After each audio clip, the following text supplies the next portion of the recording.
Dicen que algunos hombres nacen de mujeres y otros nacen del fuego. Los espartanos no eran soldados. Decían que eran descendientes de Hércules, descendientes de un linaje que prefería morir antes que arrodillarse.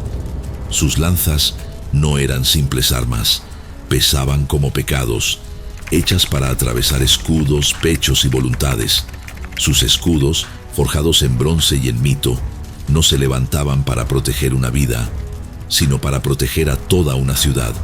Sus pasos hacían temblar la tierra. Su respiración sonaba como la de bestias sagradas.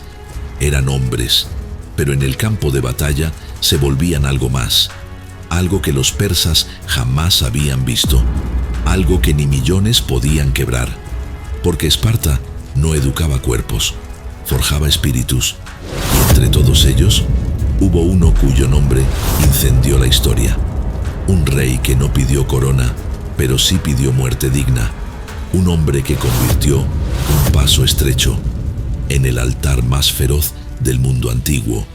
Su sangre aún arde en las Termópilas, su grito aún divide al miedo en dos, y su destino aún obliga al tiempo a detenerse. Su nombre retumba como un golpe de escudo, como lanza que atraviesa la noche, como una profecía que jamás se apaga. Leónidas, la leyenda que jamás se arrodilló. Nacido en una tierra que no perdona. En Esparta, la vida no empezaba con un abrazo, empezaba con un juicio. Un recién nacido era levantado al amanecer, bajo la luz fría del sol que se abría paso entre las montañas. Los ancianos lo observaban en silencio, sin emoción. No buscaban belleza, buscaban fallas. Cualquier debilidad física era una amenaza para la ciudad, y Esparta no alimentaba amenazas, las eliminaba. Ese niño, que un día sería llamado Leónidas, no lloró, no buscó la voz de su madre, no estiró los brazos buscando refugio, pateó, con fuerza, con una rabia instintiva casi animal, como si ya llegara peleando contra el mundo. Los ancianos se miraron entre ellos. No había temblor, no había miedo, no había flaqueza. Vive. Esa única palabra, seca, cortante, definitiva, fue su bienvenida al mundo. Pero en Esparta, vivir significaba algo muy distinto a lo que significaba en cualquier otro lugar de Grecia. No era un derecho, era una deuda, una obligación, un compromiso con la ciudad que podía exigirlo todo. Leónidas creció bajo la sombra de su hermano Cleómenes, el heredero, el niño al que prepararían para liderar en tiempos de paz y diplomacia. Leónidas fue preparado para otra cosa, sobrevivir. Fue enviado a la Agogé, la escuela dura, cruel, implacable donde los niños se convertían en armas. Allí no existían los lamentos, no existían las excusas, no existía la misericordia. Los instructores enseñaban a los niños a robar, no por maldad, sino porque así se formaba el ingenio. Si los atrapaban, no eran castigados por robar, sino por fallar. Leónidas aprendió a dormir sobre tierra fría, a soportar hambre durante días enteros, a caminar descalzo sobre rocas que quemaban, a luchar con las manos vacías, a recibir golpes sin emitir un solo sonido, y sin saberlo, aprendió a no romperse jamás. No era el más rápido, no era el más fuerte, pero era el que más aguantaba, el que más resistía. Un muro silencioso entre niños que buscaban impresionar a sus maestros. A veces, al caer la noche, los jóvenes hablaban sobre su futuro. Uno decía que sería general, otro decía que sería recordado, y Leónidas no decía nada, pero en su silencio había una fuerza que aún nadie entendía. Un día, tras años de golpes, heridas, castigos y pruebas, la Agogé terminó. Los maestros revisaron los rostros de los jóvenes. Había orgullo, había cansancio, había temor. Pero en Leónidas había otra cosa. Había decisión. La decisión de no retroceder jamás. El el guerrero que nunca huyó. Cuando la agoge terminó, Leónidas no salió como un muchacho endurecido por castigos. Salió como alguien que había entendido la naturaleza del mundo, que nadie vendría a salvarlo, que la fuerza no siempre gana, pero que la voluntad puede quebrar destinos enteros. Fue aceptado como hoplita, y la falange espartana lo recibió como recibe a todos, sin celebraciones, sin discursos, sin orgullo vacío. Un guerrero en Esparta no se distingue por lo que dice, sino por lo que sostiene. Y lo primero que le pusieron en las manos no fue una lanza, fue un escudo. La enseñanza era simple, pero era el corazón de Esparta. Tu escudo no te pertenece. Tu escudo protege al hombre que está a tu lado. Esa frase, pronunciada casi sin importancia por un veterano, se incrustó en él como un tatuaje invisible, porque contenía la esencia de la ciudad, de la guerra, del deber. Un espartano no luchaba para salvar su vida, luchaba para que el hombre que confiaba en él no muriera por su culpa, y Leónidas adoptó ese principio con una devoción silenciosa. En cada entrenamiento era el primero en estabilizar la línea. Cuando otros perdían fuerza, él empujaba más. Cuando otros retrocedían un paso sin querer, él se clavaba en la tierra como una estaca. Nunca gritó, nunca presumió, nunca buscó reconocimiento, pero algo sucedía cuando él se ponía al frente.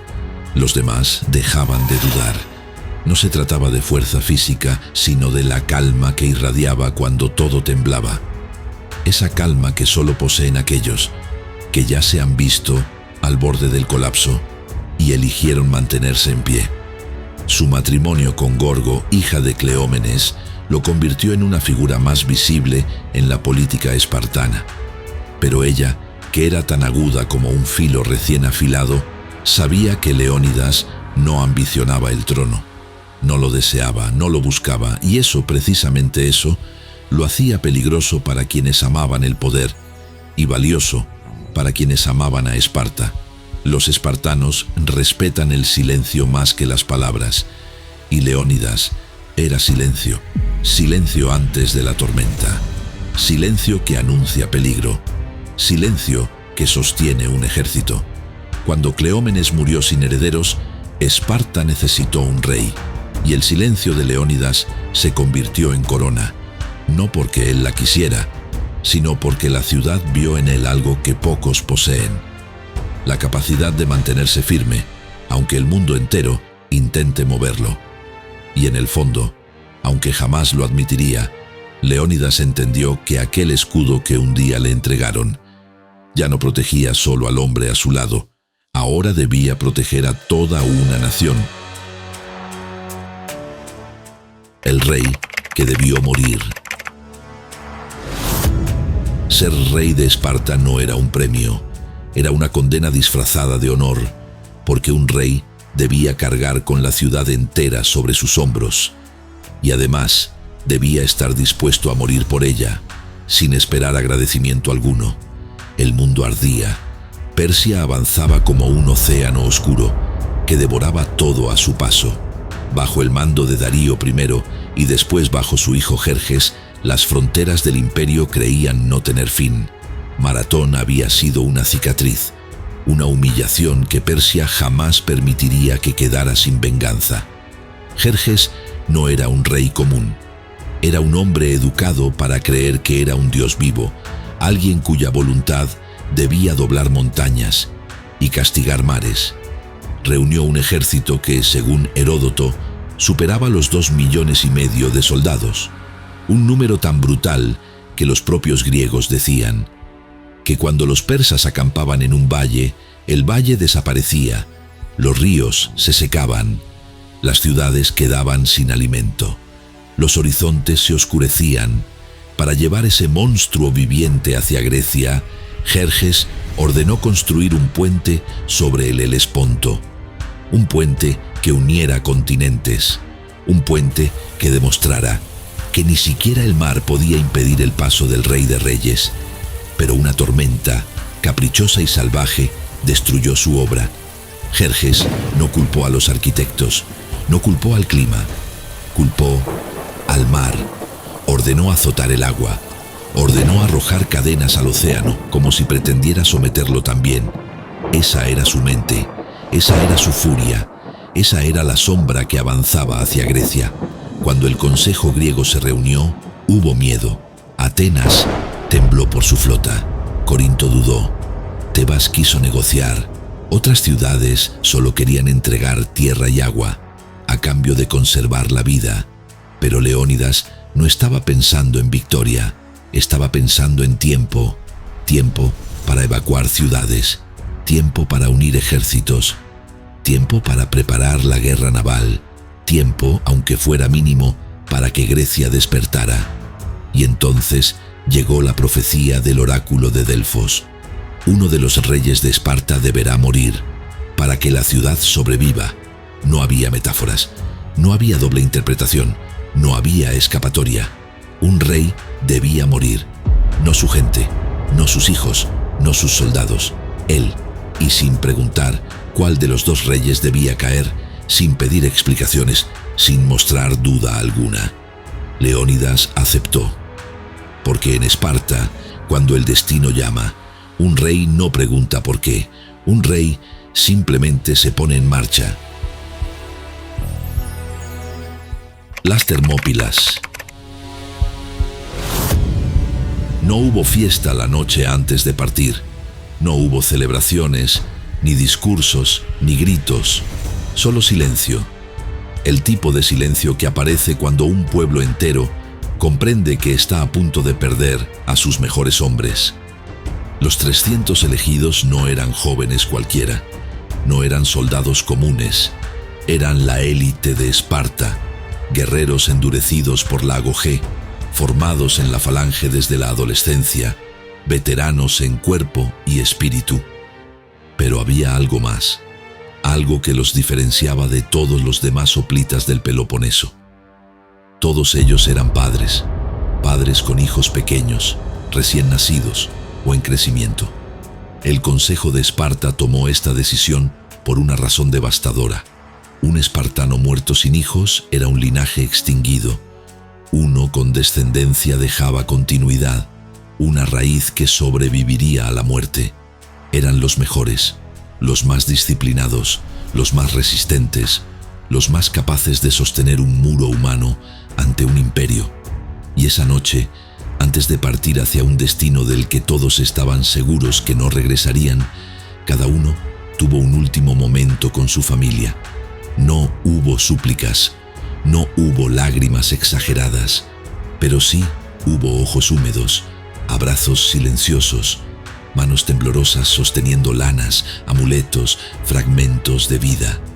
Algunos padres llevaron a sus hijos fuera de la casa, bajo el cielo oscuro, para enseñarles a recordar. Otros tocaron las mejillas de sus esposas sin decir palabra.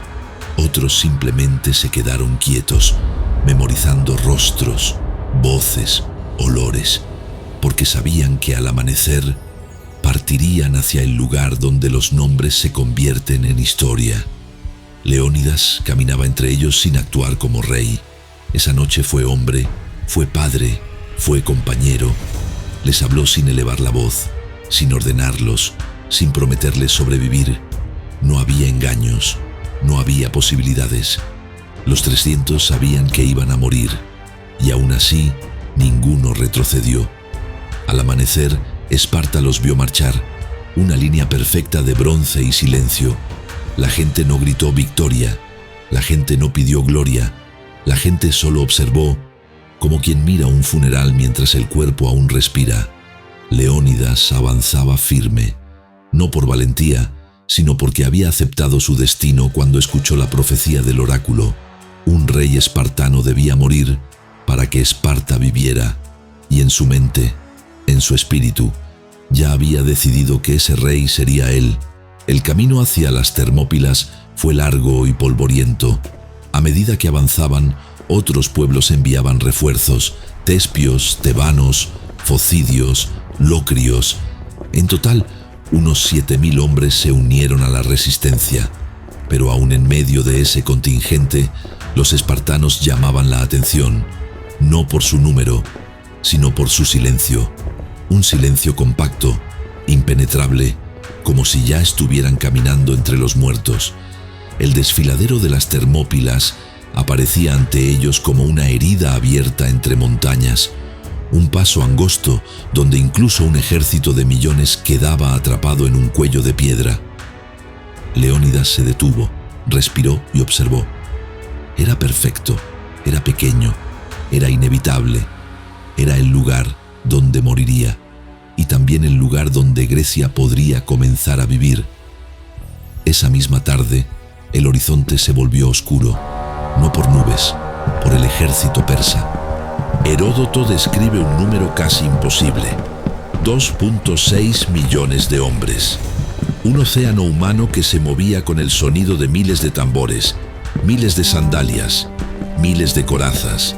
Era más una sombra que un ejército, una sombra que avanzaba tragándose el paisaje, y al centro de esa sombra, en un trono elevado, el hombre más poderoso del mundo, Jerjes. Jerjes esperaba que los griegos huyeran, pero no huyeron, no dieron un paso atrás. Cuando envió mensajeros a exigir la entrega de armas, Leónidas respondió con dos palabras que atravesaron la historia como una flecha encendida: Molón la ve. Entonces, ven por ellas. Los persas no entendieron la frase, pero comprendieron el tono, y el tono decía: aquí morirás tú o moriré yo. El primer día Jerjes lanzó oleada tras oleada, miles de hombres corriendo hacia la entrada del desfiladero, miles de flechas, miles de gritos que chocaban contra el muro compacto de bronce griego. La falange no se movió. Los espartanos empujaban, retrocedían medio paso, avanzaban uno entero. Su danza mortal rompía líneas persas como ramas secas.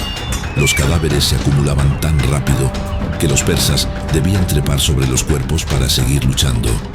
Y eso los convertía en presas fáciles, torpes, expuestas. Jerjes, desde su trono, no lo podía creer. El segundo día envió a sus mejores tropas, los inmortales, 10.000 guerreros de élite, orgullo del imperio, temidos en todo Oriente, pero ni siquiera ellos lograron romper la línea. Las lanzas espartanas los recibieron con precisión fría, una coreografía de muerte ejecutada con la calma de quienes ya no temen morir. Los inmortales cayeron y la humillación hizo temblar al rey de reyes.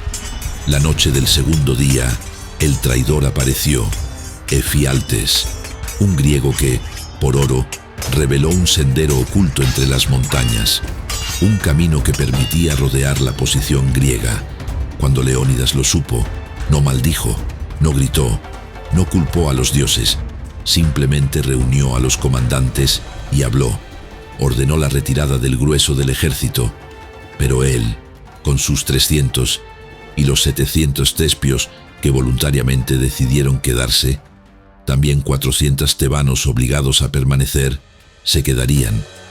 El amanecer siguiente sería el último de sus vidas. Entre los espartanos que quedaban, había dos hombres casi ciegos, Eurytus y Aristodemo. Una infección ocular los había debilitado hasta el punto de no poder ver con claridad. Eurytus pidió ser llevado al combate, guiado por un esclavo. Apenas distinguía sombras, pero luchó hasta caer. Aristodemo no regresó a tiempo, sobrevivió, y Esparta lo condenaría por ello. Pero esa es otra historia. El tercer día, cuando las flechas persas oscurecieron el cielo, uno de los espartanos murmuró: entonces lucharemos a la sombra. Las lanzas se rompieron, las espadas se mellaron, los escudos quedaron astillados, los cuerpos sangraban sin descanso, pero los hombres seguían de pie. Y en medio de la tormenta de hierro, Leónidas cayó, no con un grito, no con una súplica, sino con la dignidad de alguien que sabía que cada segundo comprado era un día ganado para Grecia. Los persas corrieron para tomar su cuerpo, querían trofeos, Querían demostrar que el rey de los espartanos había muerto como cualquier hombre. Pero los espartanos rugieron, rompieron filas, se lanzaron hacia adelante como animales salvajes y recuperaron el cuerpo de su rey una y otra vez, varias veces, hasta que sus brazos ya no respondían. El suelo era un charco de sangre, el aire era humo caliente, el desfiladero era un cementerio abierto. Finalmente, rodeados, agotados, heridos, los últimos espartanos cayeron. Jerjes caminó entre los cadáveres, miró el cuerpo de Leónidas con una mezcla de odio y frustración. Había perdido miles, por un puñado de hombres. Ordenó la barbarie, decapitar el cadáver, separar la cabeza, clavarla en una pica, alta, visible, como advertencia, como símbolo, como un intento de destruir lo que no pudo vencer en vida. Pero ni eso borraría la humillación, ni eso borraría lo que pasó en ese desfiladero, porque en las Termópilas, por 3 días, 300 hombres sostuvieron el mundo y demostraron que a veces la libertad nace del sacrificio de unos pocos para que muchos puedan vivir. Legado. Lo que ocurrió después cambió la historia. Los 3 días que Leónidas ganó con su muerte permitieron que Atenas evacuara su población, que la flota griega se reorganizara, que las ciudades del Peloponeso fortificaran sus defensas. Salamina, Platea, Micala. Todas esas victorias nacieron de esos 3 días en un desfiladero estrecho. Décadas después, cuando todo había pasado, cuando Persia había sido contenida, cuando Grecia había sobrevivido, los restos de Leónidas fueron recuperados. Esparta levantó un pequeño monumento, una piedra, un mensaje. Ve, caminante, y dile a Esparta que aquí yacemos, obedientes a sus órdenes. Leónidas murió, pero su muerte sacudió imperios, inspiró civilizaciones, cambió la historia, porque no murió como un rey, murió como un ejemplo, como un hombre que mantuvo su puesto cuando el mundo entero se encogía de miedo. Y algunos nombres, algunos sacrificios no se escriben con tinta, se escriben con sangre, y por eso Leónidas jamás morirá